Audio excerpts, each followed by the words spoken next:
आगे पाकिस्तान में क्या होने जा रहा है। जस्टिस मंसूर अली शाह को एक शख्सियत को निकालने के लिए पूरी हुकूमत ने जोर लगाया। आईनी तरमीम है, उसका असल मकसद और उसके रिजल्ट्स क्या होंगे। तरमीम का अगर सेरा आप माने तो ये बिलावल भुट्टो जरदारी को जाएगा। अस्सलाम वालेकुम व्यूअर्स, मैं हूं फयाल वकार और आज के व्लॉग में आपको पता चलेगा कि अब आगे पाकिस्तान में क्या होने जा रहा है। ये जो आईनी तरमीम है उसका असल मकसद और उसके रिजल्ट्स क्या होंगे। मेरे साथ मौजूद हैं senior anchor person, senior analyst और सर्च न्यूज के प्रेसिडेंट मिस्टर फैसल इद्रीस भट्ट। अस्सलाम वालेकुम। वालेकुम अस्सलाम। भट्ट साहब, आईनी तरमीम तो हम बहुत देर से सुन रहे थे, आईनी तरमीम हो गई और रिजल्ट और उसके बाद के हालात, अब आगे क्या होगा ये बताइएगा। बिस्मिल्लाहिर्रहमानिर्रहीम। आईनी तरमीम पे एक मैं वाकया आपके नाज़रीन को सुनाना चाहूँगा, पर आप ये समझें कि इस वाकये का आईनी तरमीम से कोई ताल्लुक नहीं है किसी किस्म का। ठीक है। जब मैं जर्नलिज्म में आया, क्राइम रिपोर्टिंग करता था, तो मेरे एक जानने वाले साहब थे, उनका नाम मैं नहीं लेता, तो वो उस वक्त एक कल्चर था कि जो आवारा लड़के होते थे वो लड़कियां ख़वातीन के कॉलेजेस के बाहर लड़कियों पर हुटिंग करते थे, उन्हें अपने नंबर फेंकते थे, नंबर मांगते थे, ये कल्चर था जी। वो उसमें बड़ा बढ़ चढ़ के सरगर्मी में हिस्सा लेते थे। अच्छा। मेरे एक एडिटर साहब ने मुझे कहा कि आप एक SHO जो है फलानी जगह लगवा दें। मैंने जाके SSP साहब से रिक्वेस्ट की, उन्होंने मेरे कहने पे SHO लगवा दिया। SHO साहब ने मुझे कहा कि आप पहले ये बताएं कि मेरे लायक कोई हुक्म है तो आपने व्हाट्सएप बताना है। मैंने फिर उसको कहा जी मैं बड़ा दिल कुर्दा है मेरा कि ये जो लड़के ख़वातीन को तंग करते हैं ना, तो इनका तो बंदोबस्त करें। और इनका एक इनसाइडर ये है कि पुलिस इधर से जाएगी और ये इस जगह से भाग जाएंगे और इधर से दोनों तरफ से पकड़ना पड़ेगा। ठीक है। मुख्तसर ये कि इसके बाद मुझे नहीं पता क्या हुआ ये कि वो पकड़े गए। अब उसके बाद वो जो साहब हैं, वो जो मेरे जानने वाले थे, उनकी मुझे मिले 3-4 रोज के बाद। अच्छा। उन्होंने कहा भट्ट साहब बड़े अफसोस की गल है, तुसी साडा फोन ही नहीं चुकिया, असी तुहानू बड़े फोन किए। अच्छा। ते बड़ी बेइज्जती हो जानी सी, अल्लाह ताला ने बड़ी इज्जत रखी।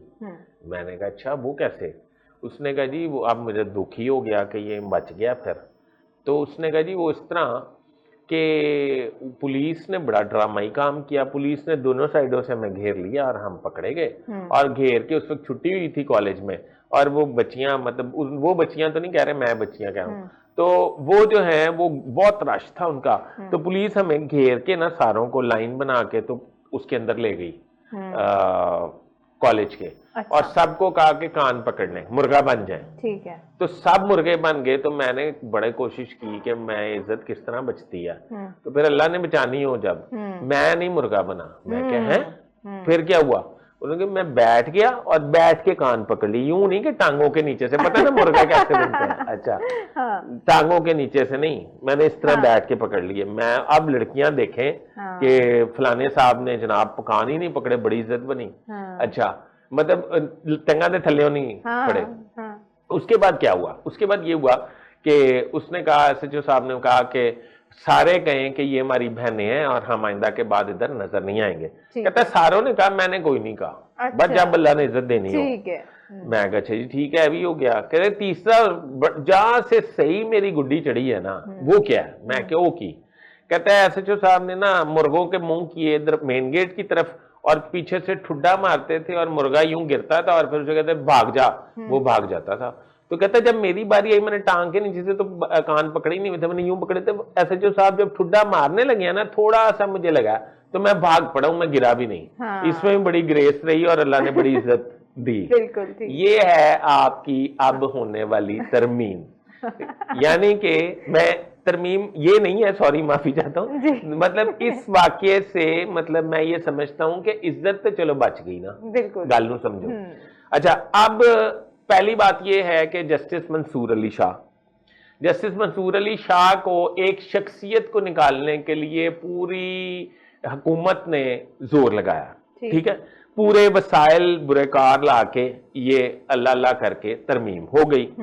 अच्छा, अब ये तरमीम का अगर सेरा आप माने तो ये बिलावल भुट्टो जरदारी को जाएगा। ये अब अलहदा बात है कि बिलावल भुट्टो जरदारी को जाएगा, उसकी वजूहात क्या हैं, बिलावल भुट्टो एक्टिव क्यों नजर आ रहे हैं, उनको क्या सपने दिखाए गए हैं। हाँ। तो इस पे अलहदा बात करेंगे। अब इस तरमीम से अगर मिसाल के तौर पे याया अफरीदी, अगर वो 3 नाम वाला पैनल चलता है, अभी बातें खुलेंगी वैसे, 3 नाम वाला पैनल चलता है तो फिर उसमें नंबर 1 पे होंगे मंसूर अली शाह, दूसरी पे होंगे मुनीब, जस्टिस मुनीब, और तीसरे पे याया अफरीदी। और ये दोनों जो हैं इनको जाहिर बात है नहीं लगाया जाएगा, और फिर लगाया जाएगा याया अफरीदी साहब को। याया अफरीदी साहब के हवाले से भी एक बात है बैकग्राउंड में, वो क्या? याया, अब और ये बात बताऊं कि अल्लाह ताला इज्जत देने वाला है और अल्लाह ताला करम करने वाला है। अल्लाह ताला ने पता नहीं हमारे हाथ में क्या बेहतर लिखा होता है। अब देखें कि याया अफरीदी के साथ मियां साकिब निसार साहब ने एक इंतहाई ज्यादती की हुई है। वो पेशावर हाई कोर्ट के चीफ जस्टिस थे, तो उनकी जगह मेरा ख्याल जस्टिस मुनीब को एलिवेट करके तो ये पहले ले आए थे, जबकि सुप्रीम कोर्ट में सीनियरिटी जो अकाउंट होती है वो इस तरह होती है, आप और मैं दोनों इकट्ठे जज बने हैं। जब दोनों जज बने हैं तो आपने पहले ज्वाइनिंग कर लिया तो आप में से सीनियर हो गई हैं, ठीक है, मैंने तुम्हारे बाद ज्वाइनिंग की है तो मैं जूनियर, चाहे एक दिन का फर्क हो या 1 घंटे का, ठीक है। अच्छा, अब पहले वो आ गए, जस्टिस मुनीब आ गए, और इनको उन्होंने थोड़ा वेट कराया, और ये याया अफरीदी उसके बाद आए, नहीं तो याया अफरीदी ने सीनियर होना था। और फिर अगर याया अफरीदी सीनियर होते तो फिर पता नहीं क्या होता, अल्लाह बेहतर जानता है, और मुनीब को कोई फायदा नहीं हुआ। अब अगली बात ये है कि याया अफरीदी मेरी होश में तो ऐसा नहीं है। वह याया अफरीदी वो चीफ जस्टिस हैं जो अगर ये चीफ जस्टिस बनते हैं, जो कि नजर आ रहा है, तो ये 6 साल तक चीफ जस्टिस रहेंगे, पहले ये समझें, ठीक है। अच्छा, फिर इनकी एक और मैं इनसाइडर आपको देता हूं, जस्टिस याया अफरीदी, जस्टिस मंसूर अली शाह, और chief justice Islamabad high court Athar Minallah, ये तीनों बेस्ट बडीज हैं। ये तीनों इंग्लैंड से बारेट लॉ करके आए हुए हैं, और ये तीनों एक लॉ फर्म के मालिक हैं, एक ही लॉ फर्म के, तीनों पार्टनर थे उसमें। अब नहीं मुझे पता वो लॉ फर्म ऑपरेशनल है या नहीं है। और याया अफरीदी जो हैं, एक और में उनका रेफरेंस मेरे ज़हन में था, बहरहाल कोई और बात करते हैं। तो अब मकसद ये है कि अब एक आईनी बेंच का क़याम हो जाएगा। उसके बाद इसमें जो इंपॉर्टेंट चीज़ें हैं ना वो ये हैं, 190 मिलियन पाउंड का केस बानी पीटीआई का, उसके बाद लेफ्टिनेंट जनरल फैज़ हमीद का कोर्ट मार्शल, उसके बाद बानी पीटीआई का फौजी ट्रायल, फौजी अदालतों में मिलिट्री ट्रायल, और इस पे काफ़ी अब सिनेरियो चेंज होगा। अब देखना यह है कि इस फैसले के बाद क्या मंसूर अली शाह और जस्टिस मुनीब जो हैं ये अपने ओहदों से कहीं रिजाइन तो नहीं कर देते, जिस तरह फौज में होता है कि अगर कोई जूनियर आप पर आ जाए आर्मी चीफ, तो जूनियर सीनियर जो हैं वो रिजाइन कर देते हैं।